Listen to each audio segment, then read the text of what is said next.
ya. Yang dungu ya. Satu, yang memang mereka ditunggangi syahwatnya itu. Ditunggangi oleh nafsunya, setannya, dan kebodohan, ketidaksadaran di dalam kebodohan. Baik. Amal ilmu. Nah ini semakin diperjelas oleh Al-Ghazali. Adapun ilmu, bahwa kebahagiaan itu butuh apa? Ilmu. Falaysa yakhfa dawamul izzi bihi.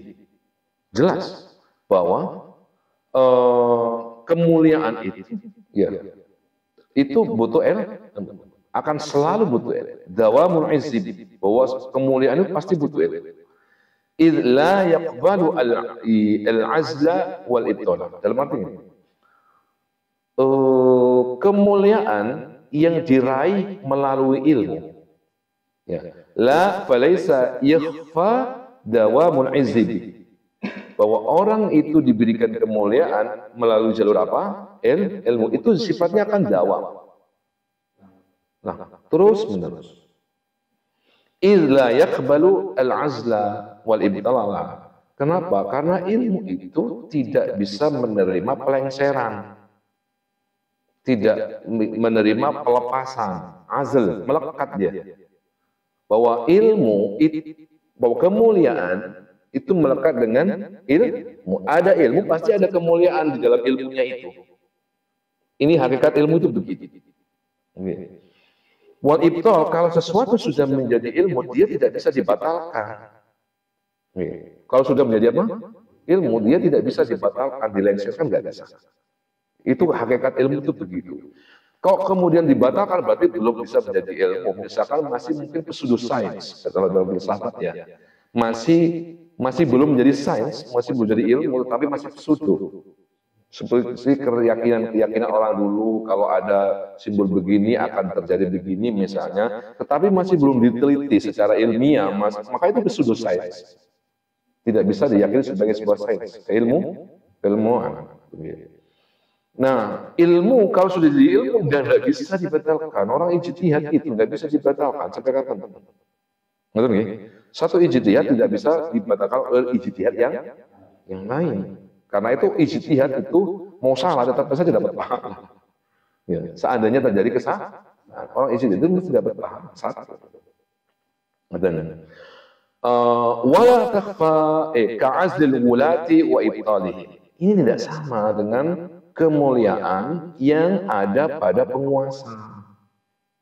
Di mana kemuliaan, kehormatan yang diraih oleh penguasa itu akan mudah lengser, akan bisa lepas. Wa ibtalihim, sewaktu-waktu bisa batal. Bisa rusak. Wa takhfa ladzatul alimi fi ilmi, ini beda dengan kelezatan, kenikmatan yang diraih oleh seorang yang alim dengan ilmu yang melekat pada dirinya tadi itu. Selama ilmu itu melekat pada dirinya, ya dia akan mendapatkan ladzatul alim itu. Wa fima yankashifu lahu fi kulli lahdatin.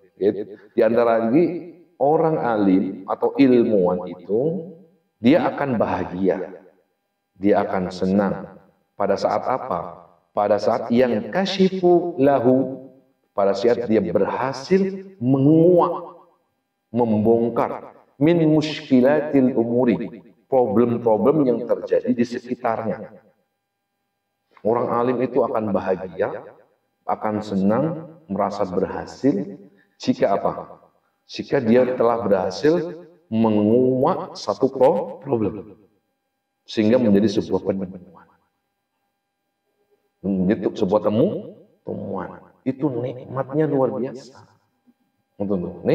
Nikmatnya luar biasa. La siyama idza kana fi malakutis samawati wal ardi, apalagi jika penemuannya ini menyangkut hal-hal yang bersifat malakutis sama, kerajaan langit dan bumi. Wal umur al-ilahiyati, apalagi dia bisa menguak benang kusut tentang ilmu ketuhanan. Seperti Al-Ghazali ini, betapa banyak ya penemuannya dia. Penemuan Al-Ghazali, baik dalam ilmu psikologis dia masuk, dalam ilmu ilahiyat dia juga masuk. Betapa pada saat itu mungkin saat menemukan betapa bahagianya dia. Betapa bahagianya itu. Maka wahada la ya'rifu man lam yadhuq ladzatan kisyafil mushkilat. Kelezatan yang didapatkan oleh orang alim atau ilmuwan tadi itu tidak dikenal, tidak diketahui oleh siapa saja lam yadhuq yang tidak pernah merasakan kelezatannya menemukan sesuatu. Kelezatannya menyingkap suatu keberhasilan seseorang dalam menyingkap suatu problem.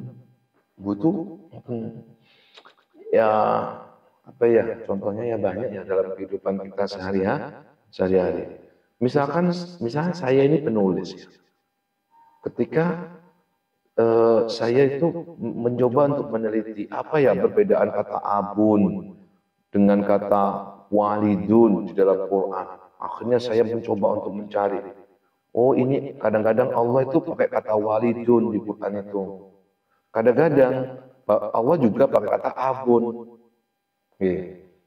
Apa ya bedanya abun dan walidun? Akhirnya saya kumpulkan misalnya dari sekian ayat-ayat di dalam Quran itu, saya kumpulkan jeret yang abun apa saja, yang walidun di dalam surat apa saja. Kemudian saya pakai teori tertentu tentang teori bahasa misalnya, ya. Oh, ternyata kata abun di beberapa ayat ini bermakna ayah dalam arti ayah kandung bisa. Dari konteks kalimatnya, kemudian kata abun itu bisa dimaknai juga nenek moyang. Aba, ukum, ya. Itu juga bisa bermakna nenek moyang, tidak bermakna arti bapak. Ya, sebagai umumnya. Kata abun ternyata dari kesimpulannya, ternyata maknanya bapak dalam arti maknanya umum. Bisa bermakna bapak kandung, bisa bermakna bapak nenek moyang terdahulu. Ya, bisa bapak yang mendidik dia. Tapi kata walidun di Quran itu mesti bermakna kata ayah dalam arti ayah kandung. Sudah mendapatkan ilmu, subhanallah, bahagianya itu luar biasa. Seperti orang mendapatkan apa begitu. Bahkan seseorang bisa sampai gemetaran mendapatkan ilmu seperti itu. Bisa menyingkap masalah ini. Satu masalah saja. Betapa bahagianya. Dan ini tidak bisa dirasakan oleh banyak orang. Wong sing biasanya kelpacul, apa bisa merasakan kelezatan seperti ini? Tidak bisa. La ya'rifu man lam yaduk ladzatan kisya'il mushkilah. Bagi orang tertentu ini biasa-biasa saja.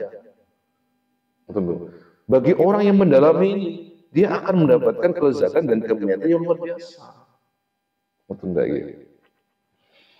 Nah, itulah kelezatan ilmu, sebuah kelezatan yang hakiki. Ya, kelezatan yang kenikmatan yang hakiki. Tsumma inna ladzatun la nihayata. Sesungguhnya kelezatan, inna ladzatun. Sesungguhnya ilmu tadi, kelezatan ilmu tadi, kemuliaan yang melalui ilmu tadi itu la nihayatalah, tidak ada kesudahannya. Li'annal uluma la nihayatalah, karena ilmu itu sendiri ya tidak ada kesudahannya. Wa ma utitu illa qalil, tidaklah Allah itu ngasih ilmu kepada manusia itu cuma sedikit saja. Berarti ilmunya kan luar biasa. La nihayatalah, seperti tak terjamah. Wala muzahamata fiha. Ya. Kelezatan yang ada pada ilmu itu la muzahamata, tidak menerima persaingan, tidak menerima